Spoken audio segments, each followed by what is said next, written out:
Ah bah là on s'est un peu serré dans le studio puisqu'on a trois personnes avec nous, deux d'une petite entreprise qui a pignon sur rue qui s'appelle Deloitte. J'imagine que ça vous parle, Ornella. Et puis Charlotte Renaud qui elle est chargée de mission au don en confiance. Elle va nous parler. Elle est venue avec un petit carnet qui s'appelle le référentiel déontologique du don en confiance. Quel don que cette bête-là, Charlotte? Eh bien, bonjour à toutes les auditrices et tous les auditeurs, préalablement. Merci de m'accueillir dans ce studio. Écoutez, notre référentiel déontologique, c'est la base du travail du don en confiance, donc qui est une association qui a pour but de donner des gages de transparence et de qualité du travail des associations par la labellisation. La labellisation, elle se passe sur la base d'un référentiel déontologique, comme vous l'avez vu, qui contient quatre principes, mais autour de trois grands thèmes, à savoir la gouvernance, la gestion et la communication, et qui permet aux donateurs, mais également globalement à tous les acteurs aujourd'hui du secteur, d'avoir des gages que l'argent qui est donné par vous et moi, il est utilisé conformément à un ensemble de règles édictées et publiques. Et donc c'est ce que vous êtes peut-être parfois amené à vérifier, Christophe Lorieux et puis Jean-Claude Marty, dans le cadre des conseils ou des audits que vous faites auprès des entreprises, c'est-à-dire vérifier aussi qu'elles ont mis l'argent à un endroit sécurisé. Voilà, alors effectivement, au sein du cabinet de Deloitte, on a deux activités principales. Une activité de conseil, une activité d'audit et de commissariat aux comptes. Donc dans le cadre du commissariat aux comptes, mais on a une mission de certification des comptes. Le but, c'est d'apporter de la confiance des acteurs autour des associations sur la qualité des comptes, la qualité du suivi juridique et de l'utilisation des fonds. Donc on se rejoint sur un certain nombre de terrains avec le don en confiance, bien évidemment. Et c'est plutôt Charlotte d'ailleurs qui vérifie ce que vous avez fait quand vous travaillez pour une grosse association, une fondation? Non. On a des échanges réguliers entre les contrôleurs du don en confiance et puis les commissaires aux comptes, mais il n'y en a pas un qui vérifie ce que fait l'autre. Voilà, ce sont des missions complémentaires avec des objectifs légèrement différents. Et puis, ce besoin de confiance, il s'appuie aussi sur deux dimensions essentielles pour les associations et fondations.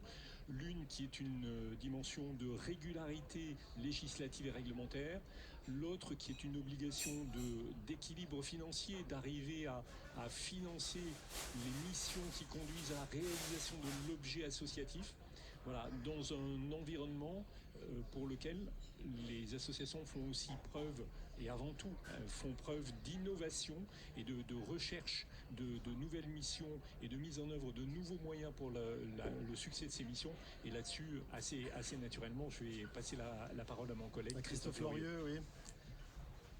Oui, bonjour. Donc effectivement, la confiance, c'est un très beau mot dans le conseil, puisque notre mission à nous, chez Deloitte Conseil, dans le pôle économie sociale et solidaire, c'est d'accompagner les acteurs de l'ESS, associatifs, fondations, fonds de dotation, énormément d'acteurs dans le médico-social, dans leur transformation. C'est historique ça chez Deloitte ou c'est une mode? Alors on va dire qu'on en a beaucoup fait dans le conseil sans vraiment le structurer au sein d'un pôle, et en fait il y avait un niveau d'activité suffisamment important pour le consolider dans cette nouvelle structure économie sociale et solidaire. Et ça réclame des compétences particulières? Alors ce ça sont réclame des entreprises ordinaires? alors ça réclame déjà d'avoir une vraie appétence pour ce qu'est l'ESS, ce que sont ces valeurs de co-management, co-direction, d'utilité générale, mais c'est également, je crois aussi, une grande exigence personnelle vis-à-vis de l'excellence qui doit vraiment piloter l'action des acteurs de l'économie sociale et solidaire. Et nous, notre mission, c'est vraiment ça, c'est de s'assurer ou de les aider à faire en sorte que dans le cadre de leur transformation et de leur projet, ils puissent avoir des stratégies de qualité qui soient vraiment fiables, avec derrière des modèles économiques qui tiennent la route. Donc des services du même type que ceux que vous proposez chez Deloitte Conseil à de très grands groupes internationaux. Là, vous les adaptez peut-être à des voilà, entités de moyenne taille ou de petite taille? Exactement. Alors on les adapte. En fait, souvent on va plus vite parce que les acteurs de l'ESS ont déjà un certain nombre de valeurs. On entend souvent parler d'entreprises à impact. Eux sont déjà à impact. On entend parler de raison d'être. Eux, ils ont déjà leur raison d'être. Donc tout ce travail, il est souvent déjà réalisé. Et en revanche, là où ils ont peut-être plus d'efforts à faire, souvent, c'est sur le pilotage de la transformation de leur système d'information, sur des histoires de RH. On en entend d'ailleurs parfois parler. Tout ce qui sort un peu de leur finalité, en fait. En fait, tout ce sur quoi ils sont censés parfois être exemplaires et sur lequel il est parfois nécessaire de remettre un petit coup de peinture ou de retravailler en profondeur et de les accompagner en perspective justement des grands enjeux de demain, puisqu'on est dans un monde qui se transforme, notamment dans le monde de la santé et de la protection sociale, à toute vitesse actuellement. Et puis d'être conforme aussi à ce label du don en confiance. Bien sûr, avec un label d'ailleurs qui évolue, puisque notre référentiel déontologique qui a été initié en 1989, on est un acteur qui est présent dans le secteur associatif depuis très longtemps. On a été à la base créé par des associations. Est-ce que vous êtes le seul label d'ailleurs existant? Non, il y a un autre label existant qui d'ailleurs, au demeurant, fait un travail sans aucun doute de la même utilité publique que le nôtre. Nous avons la chance d'être présents depuis très longtemps sur le secteur et vraiment d'être dans cette démarche d'amélioration continue qui est très importante pour nous sur le chemin de la qualité et de l'accompagnement. Alors on comprend ça. Moi j'aime bien mettre les pieds dans le plat, comprendre de quoi on parle concrètement. Là nous, typiquement, Vivre FM, c'est une association qui existe depuis 15 ans. Qu'est-ce qu'on fait pour être labellisé don en confiance chez vous? Eh bien écoutez, concrètement... Est-ce que ça va me demander, comme je le disais, mais on en parlait avec Marlène Schiappa, 10 mois de paperasse à rassembler et ainsi de suite, ou est-ce que ça peut être fait de manière fluide et rapide? Alors, ça peut être fait de manière fluide en tous les cas, puisqu'on déjà on pose une candidature. Donc on pose une candidature, il y a un certain nombre de critères qu'il faut respecter pour pouvoir être accepté en tant que candidat au label. Et puis ensuite, on va initier ce qu'on appelle une démarche d'instruction, où une équipe d'instructeurs va venir et va aussi montrer, expliquer quelles vont être les étapes pour pouvoir avoir ce label. Ce qu'il faut savoir, c'est que le label du don en confiance est un label exigeant, puisqu'il s'agit de donner un gage de transparence et de conformité sur un certain nombre de points au public, mais pas que, à un ensemble d'acteurs, dont des acteurs publics et privés avec lesquels on échange très régulièrement. Ça peut être la Cour des comptes, et puis ça peut être, comme vous le disiez, monsieur, les commissaires aux comptes, dont ceux de votre cabinet Deloitte. Et donc, pour cela, il faut respecter un certain nombre de choses, et on ne peut pas non plus permettre que toute organisation qui ne serait pas au niveau puisse obtenir ce label, qui est un label de qualité. Grosso modo, ça prend combien de temps pour Grosso modo, la démarche, on estime qu'il y a une phase préliminaire, mais que après la phase préliminaire, ça peut prendre un an. Mais hélas, évidemment, toutes les structures qui s'engagent dans la démarche d'instruction ne sont pas labellisées, car ça reste un label qui a pour but d'assurer la qualité, la transparence et la bonne utilisation des fonds qui sont donnés par les donateurs et les donatrices. Christophe Lorieux et Jean-Claude Marty, est-ce que ça fait partie de votre mission chez Deloitte qu'à un moment de conseiller une fondation ou une association de se faire labelliser? Ça ne fait pas partie de notre mission de les conseiller, de les orienter vers un label.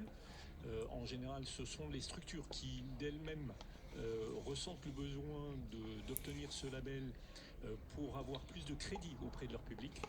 Donc ils sont plus dans une démarche proactive en général. Aujourd'hui, Christophe Lorieux, vous accompagnez combien d'entreprises, enfin combien d'associations, de fondations? Alors, on doit en accompagner, je dirais, une quinzaine aujourd'hui. Donc voilà, ça fait un peu moins d'un an que l'activité a été lancée. On est encore dans des phases de développement. Elle était lancée avant, mais elle a été consolidée. Oui, voilà, elle a été consolidée, mais après, on va dire, on est aujourd'hui une équipe de un peu plus de 20 personnes et on continue à recruter. D'ailleurs, c'est un appel à tout candidat qui souhaite. On a pour vocation à terminer une quarantaine de personnes d'ici la fin de notre exercice qui se termine au mois de juin. Donc voilà, c'est une activité en pleine croissance sur laquelle on commence à être reconnu puisqu'on a un vrai discours lié à l'économie sociale et solidaire, aux entreprises à impact et on constate en fait que notamment dans le domaine domaine de la protection sociale.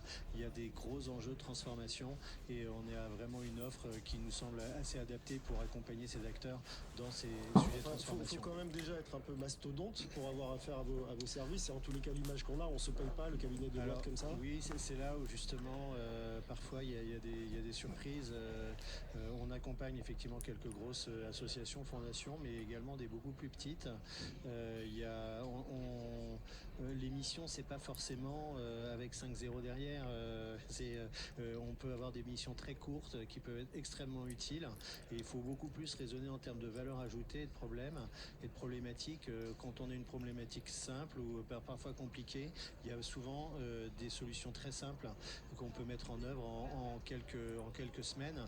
Et il faut comparer en fait, et c'est ce qu'on essaye de faire, comparer le temps d'apprentissage d'un sujet, de mise en œuvre d'une méthodologie et pour arriver au résultat à faire venir un expert d'un sujet qui a déjà fait tout le travail de réflexion, tout le travail de méthodologie et qui en quelques semaines va pouvoir résoudre le problème. Un dernier mot, Charlotte Renaud, est-ce que vous avez aussi une notion de mesure de l'impact que ça a, que d'être labellisé Don en confiance? C'est chiffré? Chez nous, il y a en tout cas c'est pas chiffré en tant que tel avec un indicateur que je pourrais vous donner comme ça, mais oui, on a des éléments qui permettent de mesurer le progrès non chiffré, mais le progrès que représente la démarche de labellisation pour une organisation, en particulier dans sa structuration. Et peut-être une petite actualité chez nous, sinon on va devoir couper parce qu'on est en direct et un peu serré là, sur cette matinée. Je pense que vous aurez suffisamment attiré les gens vers j'imagine, votre site d'ailleurs, vous pouvez le citer Bien si vous voulez. sûr, le site c'est donenconfiance.org et on peut y retrouver notre référentiel déontologique. Merci beaucoup. Et la petite actualité de Charlotte Renaud, chargée de mission donc, au Don en confiance. Et puis merci à vous Christophe Lorieux et Jean-Claude Marty des cabinets Deloitte d'être venus aussi nous éclairer sur ce que vous faites là aujourd'hui avec les fondations bonne journée. Et les assos. Bonne journée à vous.